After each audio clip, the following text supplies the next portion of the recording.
Hi, this is Curious Mystics Podcast. Together we explore the mysteries of the spiritual world, sometimes boldly, Sometimes cautiously, but always with open hearts. and curious minds. See you soon.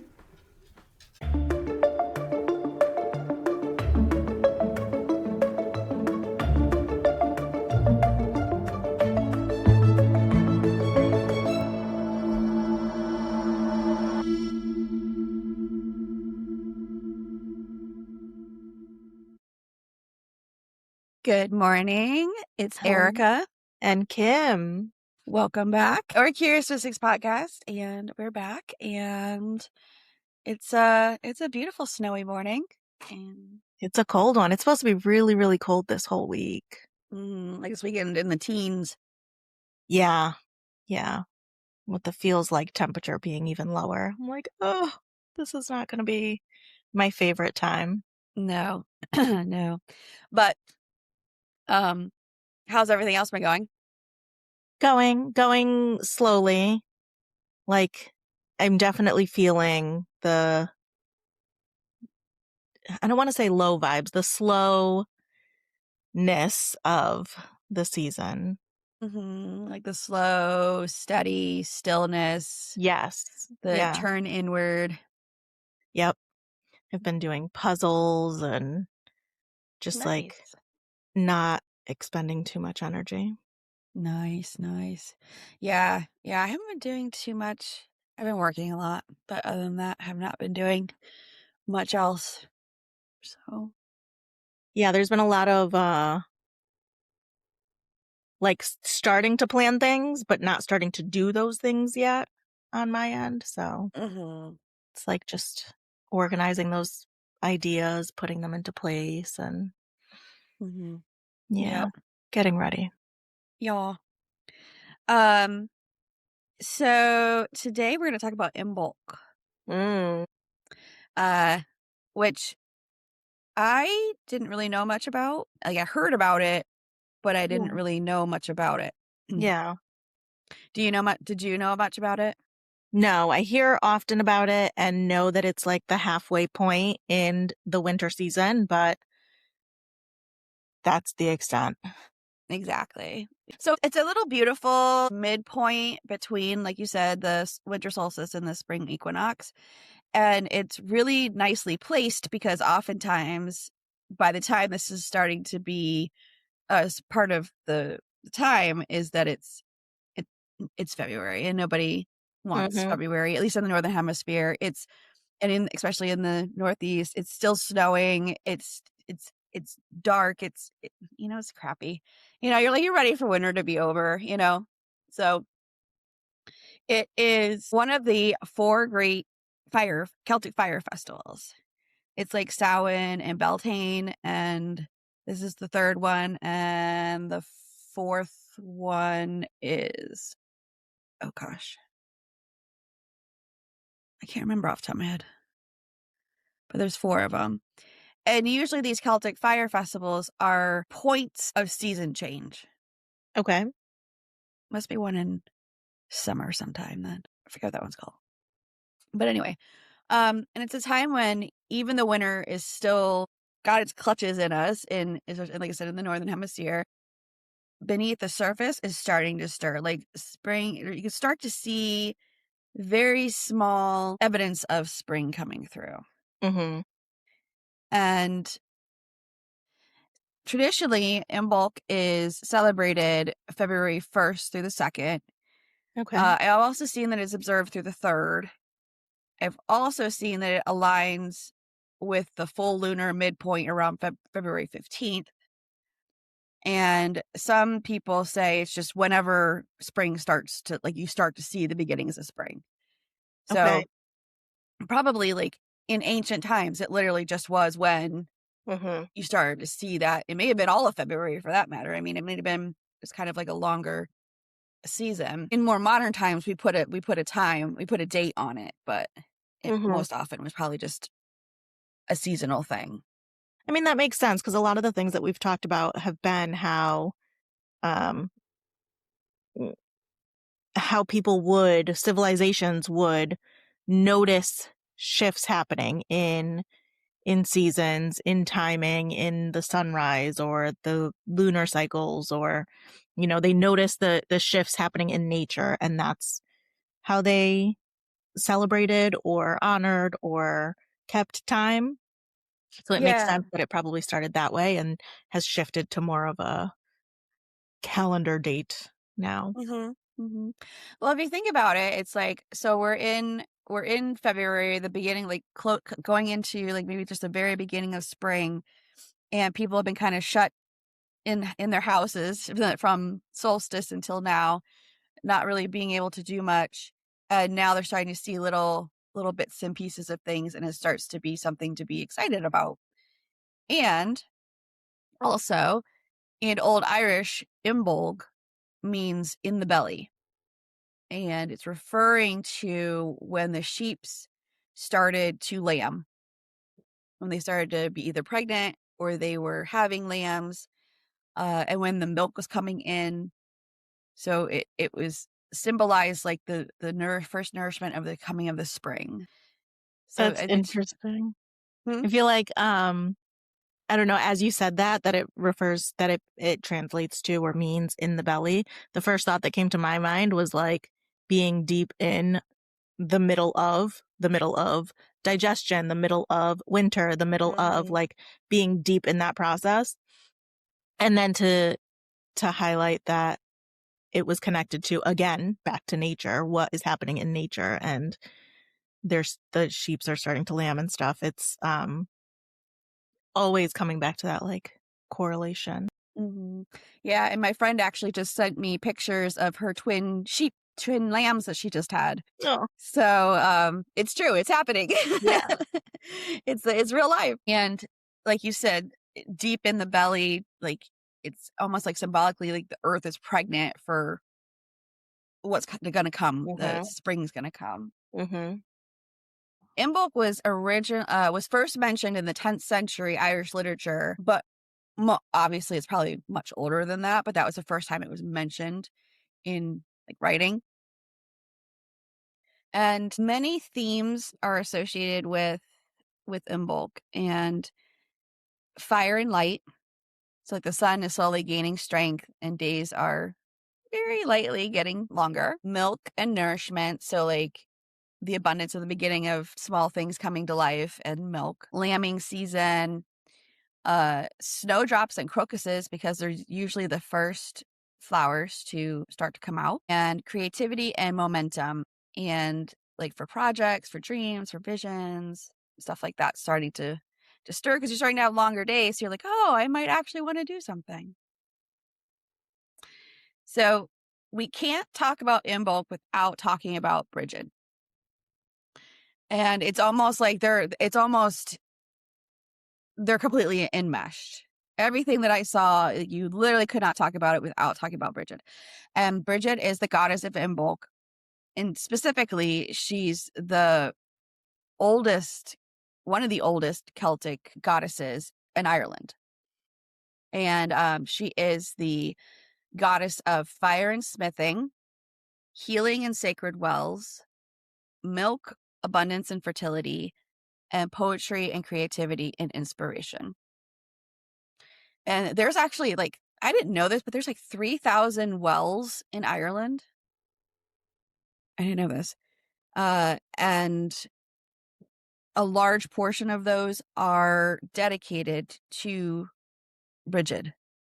Okay.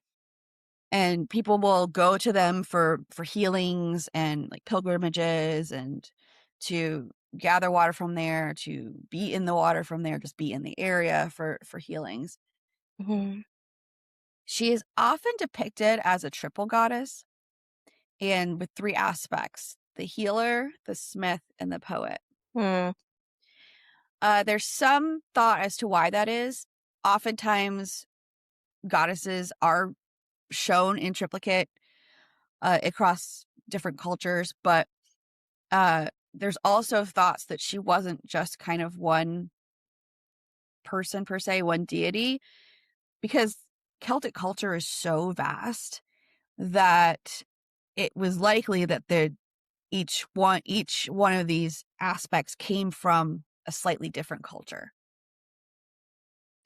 And that's why she was seen in these 3 different ways. So the idea of Brigid might be more of a combination of goddesses and beliefs. Okay. Yep.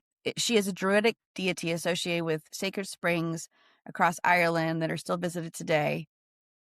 And she's also, we talked about this before, she's seen as like the counterpart to Cailleach, the winter hag, where she is the carrier of promise of warmth and life. And she's like this beautiful maiden, and Cailleach was the cold and the dark and the old. So it was like they kind of clashed. Well, some say, actually, some of the stories are they clashed, and some say that it was like kind of a natural progression, and some say that they were the same deity, but like transformed Okay. throughout the seasons. Okay. Brigid is credited with the beginning of keening, and keening is the ritual wailing of grief. And the story goes that her son was killed on battle, and she began to wail over him. And this started this tradition of women keening over people as they passed. It was a tradition that went on for centuries. Wow. Yeah. And it's like something that is done to honor both loss and love. There's definitely something very poetic about that. Now, many people will say that Imbolc is Saint Brigid's Day. Okay. Because when the arrival of Christianity came, when the Christians came and took over Ireland and the Celtic regions, Brigid became Saint Brigid. Okay. And she is one of the earliest transitions from a pagan deity to a canonized saint that we have like documented. And some people say that she really was a real person. Like some stories are that she really was one person, but there's also the possibility that there was multiple people, because Brigid or Brige may have been a title. Okay. Because it's translated to exalted one. So it may be that there was these different people throughout history that had this title that then kind of became sainted or thought of as being sainted. Right. So we're not sure if there really is one true Saint Brigid. Again, we're talking about centuries of different, like one culture, but slightly different cultures all in one. Yeah. So February 1st is celebrated as St. Brigid's Day and her feast day in the Catholic Church. Okay. And she is associated with the eternal flame. And there is a flame that for over 1,500 years was kept burning in honor to St. Brigid by the nuns in Kildare, Ireland. So like for generations and generations, these generations of nuns were had to keep this flame going. Something about that sounds familiar, and I don't know what. I feel like I've heard that before, but I can't remember where. Anyway. I don't know, but I mean, I'm sure this is a story that isn't just a Christian story. And they see her as fire is devotion, continuity, and sacred feminine power. And there's still very many. St. Brigid's Day is still very much celebrated today with festivals, parades, and rituals. And people will make St. Brigid's cross, which is a very distinct cross.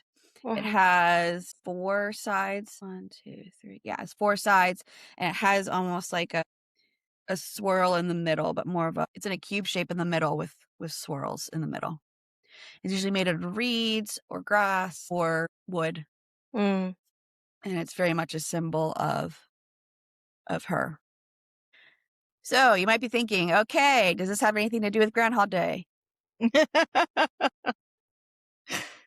Yes and no. So the Germans had similar traditions and customs around this time of year because, again, this isn't just a Celtic thing where spring starts, Yeah. And they had this tradition where they would find, it was usually a badger, some hibernating animal that around this time would peek its head out Mm-hmm. if it was time to come out. Mm-hmm. And then if you could predict whether it was going to be a good season or not season. And it just came basically from, I need to know this because I'm a farmer and I live off the land and I need to know what's going to happen, Mm-hmm. And the German settlers who settled in Pennsylvania brought this with them, Mm-hmm. but we don't really have badgers in Pennsylvania, but we have groundhogs. And they brought it to that area and it just kind of turned into this big celebration. Yeah. And so, no, it doesn't really go along with it, but yes, kind of. Okay. So it being around the same time and having that same idea of like the beginning of things starting to stir, things starting to not necessarily, coming into spring, coming into bloom, but just the beginning of that time. Mm-hmm. Okay. Yep. Yeah. And there is the story of kind of similar with Kaliak, where she would have to go gather firewood to sustain herself for the rest of the season Mm-hmm. around this time. And if she did that, then that meant that it was going to be a longer winter. But if she didn't do that, like if she slept through that time, it meant that it was going to be a shorter winter because she would have to get up and Yeah. get firewood. Okay. Kind of, I mean, similar stories, but Yeah. not Yeah. quite. Let's talk about some rituals that you could do and why it's important to do them, or why you could do them. And they reconnect us to the earth rhythms instead of like clock time. They ground the nervous system and the soul, and they teach us to find beauty and meaning in subtle shifts, not just like dramatic change. And Imbolc reminds us that even when nothing looks different, everything is quietly preparing to bloom. So I was reflecting on this, and we've been talking about these different, like we did information about Samhain, we did information about the solstice and the equinox and all these different things. Like we've been talking about this each season, and it's really made me want to, one, celebrate these things, but more so to make it so you like slow down and stop and see the good in things and see the beauty in things, because it is so easy, like we've talked about before, in the winter and in the colder months to just, hunker down and just wait for it to end. And in the summer it's like, oh, when is this gonna ever end? It's so hot, and or be upset that it's ending quickly. So these seasons, these fire celebrations or markings of the change of seasons, makes it so you stop and notice what's going on in the world at that time and into the earth at that time. Yeah. I can definitely see that. And I feel also attracted to that. I think in addition to slowing down, it also gives you a chance to connect more. Mm-hmm. Connect more with your environment in whatever way that might be, whether you're doing something or not, just being more aware of what's going on. Exactly. Yeah. So I just had that thought because I was like, I really like all of this, like these ancient traditions. And I know we often have like modern day things that we talk about during this time of year, like the Groundhog Day and, Easter and all these other things. But I like the fact that this brings it back to nature and connectedness to nature. And it's often doing it with other people Mm-hmm. and reconnecting in that way. Yeah. So, what are ways that we can celebrate Imbolc? Well, it's a fire ceremony. It's a fire festival, and Brigid is associated with fire and the eternal flame, and she's a fire goddess. So we can have bonfires. We can have just hearth fires lighting up in your fireplace, or just candles.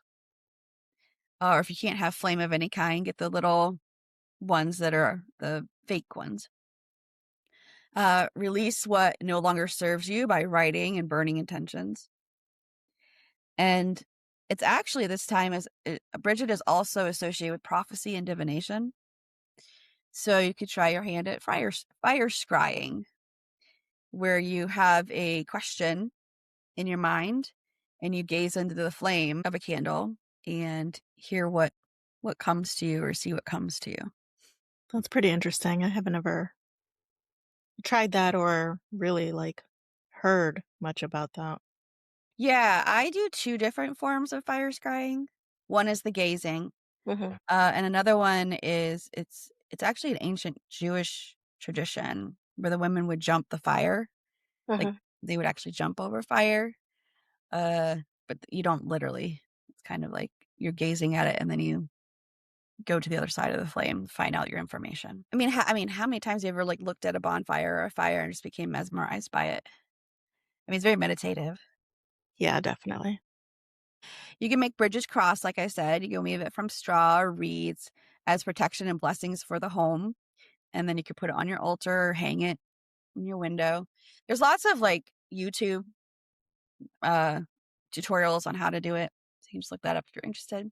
So cleansing and renewal. There's physical cleansing and renewal, like spring cleaning, opening windows, washing doors and thresholds with water infused with rosemary, lavender, sage. Or blessed water, like Florida water. You can use that to wipe down your windows and your thresholds. And then spiritual cleansing, you do smoke cleansing with generally the herbs that are used for smoke cleansing in the Celtic culture are juniper, cedar, rosemary, garden sage, what else? Bay leaves, those type of things. So if you have those, you could try using those. You could walk outside and connect to nature and just look for signs of life returning and feeling the lengthening light. And I like this one because it's okay, you could go on a nature walk, but really this time of year, just really kind of honing in to see if you can see the subtle changes. Can you see a little bud coming up? Can you see that one little leaf on or the start of a leaf on a tree? Or, do you see more birds that are more active or something like that, I think that's a big one that, I just tend to notice anyway, is that's because in the middle of, or at the beginning of spring, the birds love to just nest right outside my bedroom window and wake me up.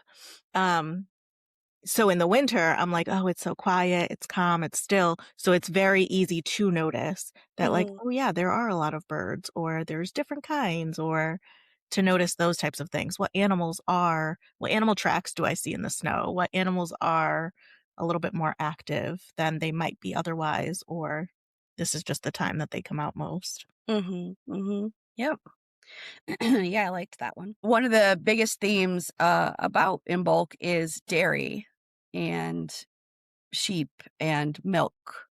So cooking with dairy, cooking with milk, cooking with butter, cheese, yogurt, or dairy alternatives, to really kind of bring that essence into your kitchen, into your daily life. And you could share a meal with people that you love, like a simple meal where you would offer bread or butter and cheese to put on, make it kind of, you could have pizza because that's all of the above.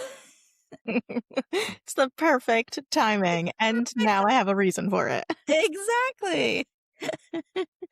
I don't think that's what the ancient Celts are eating, but who knows? So that's part of it.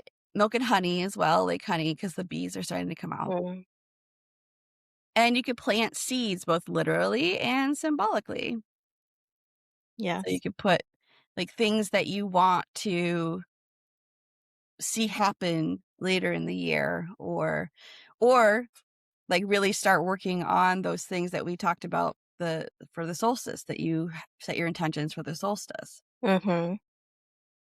And then obviously, literally, we could put the seeds in your like seedling planters that you start. And for your altar for Imbolc, you want to clean and refresh your altar.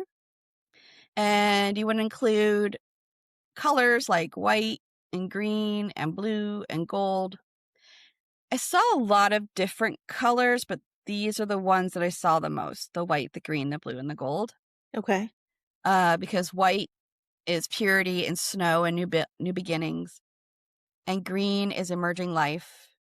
Blue is protection and healing. And gold is solar fire and divine spark. Mm.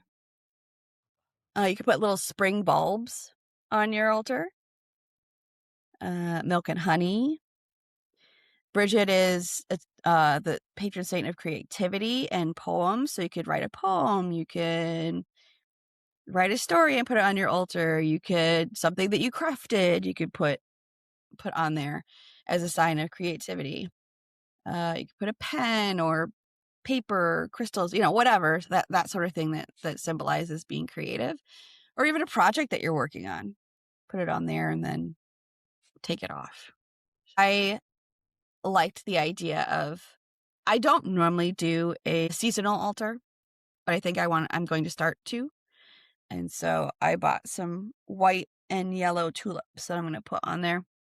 Cute. And I have to get some things to put on there and get some candles and stuff. So, because I like my altar that I have in my room here, but it generally just has the same things on it. Yeah. And it's kind of difficult for me to do too much to it because the cats do attack it. And they're often knocking things off my altar. So.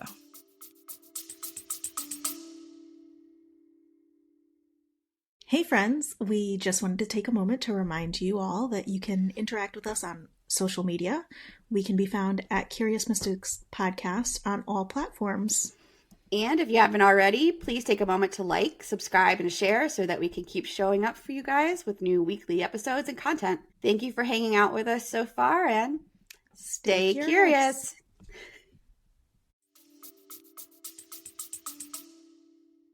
Do you think that something like that would be, like that you would do, would be much separate? Like getting things that could represent or be part of a seasonal altar, but that would be safe around the cats if they knock it off or whatever, and you put it on your altar in your room, or finding a different space for an altar that's purpose is just to be seasonal? Yeah, I'm going to get a separate place. It's a little higher up and a little harder for them to be attracted to jumping up on it. Because the one I have is basically on the floor, the bigger altar I have. So it's just so easy for them to just walk on it. So I do periodically change out stuff on the main altar, but I'm going to put it, the other one too, is I kind of want to see it. Yeah. More often. I mean, this is just in my office. So where I have it planned is in the corner of my living room. And I actually got a new antique shelf, not shelf, what is it called? It's like side table. And it's all wood. And I'm gonna put it on there. I'm gonna put like my money bowl there. Yeah.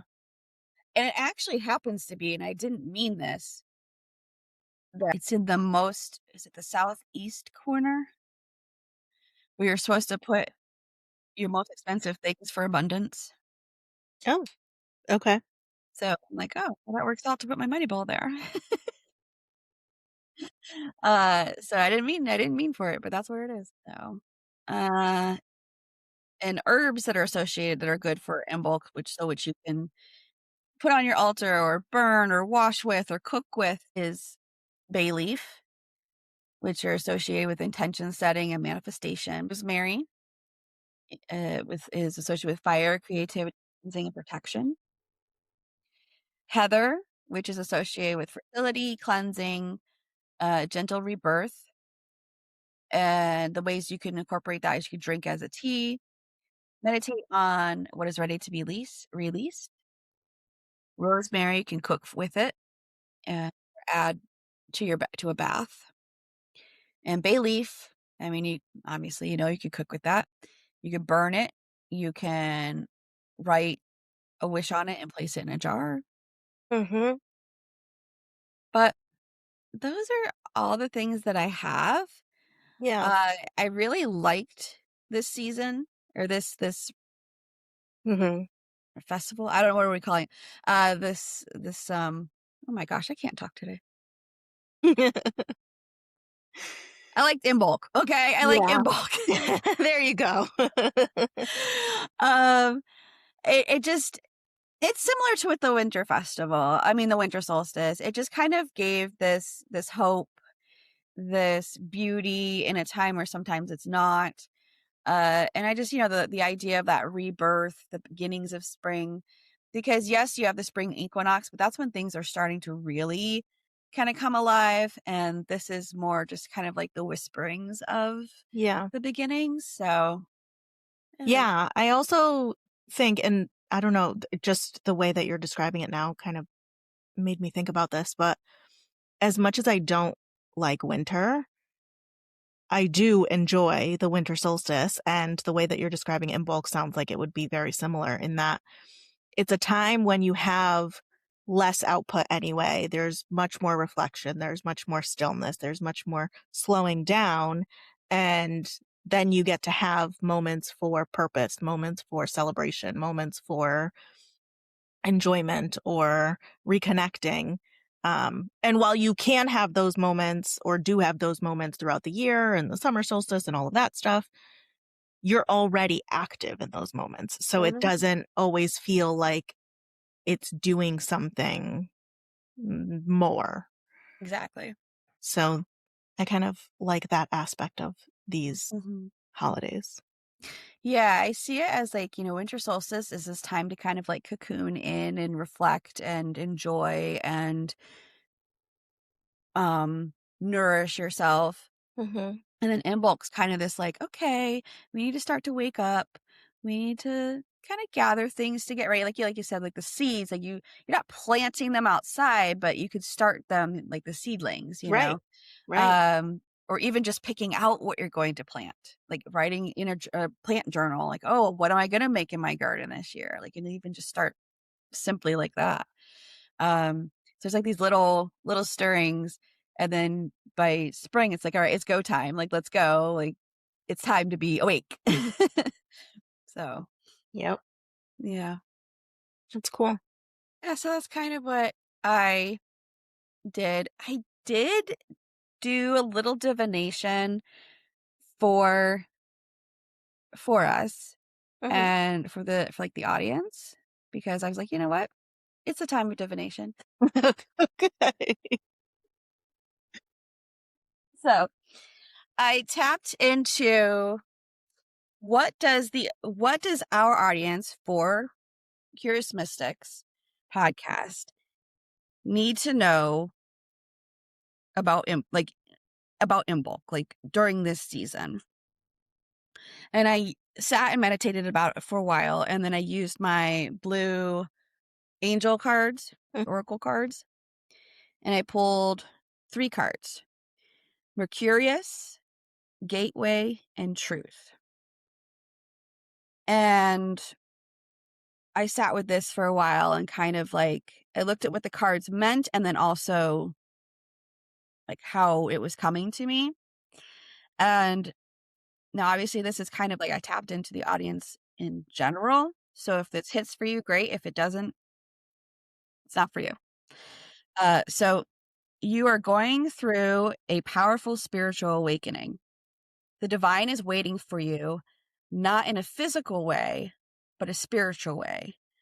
Divine is waiting for you to come to them to awaken your power and spirit. And with it, you will grow a fire within you. And you need to know yourself to be true to yourself. And then you will grow in this gift. So there's somebody out there, I'm sure, that needs to hear that. Yeah. Needs to like pay attention, and now's the time to lean in.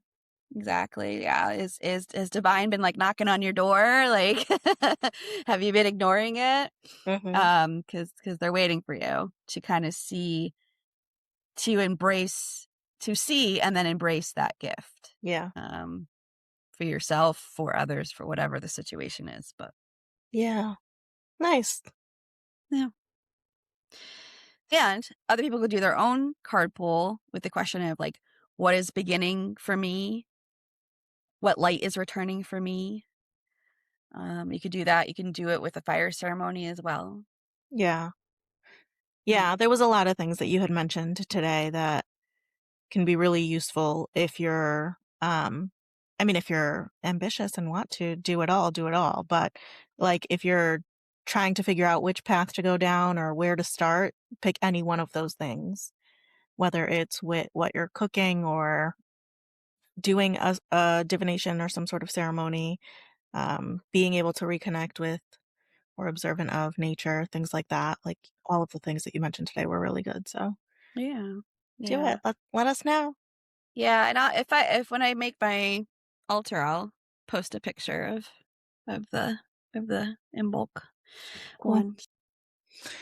All right. Well, until next time, let's stay Curious. Bye.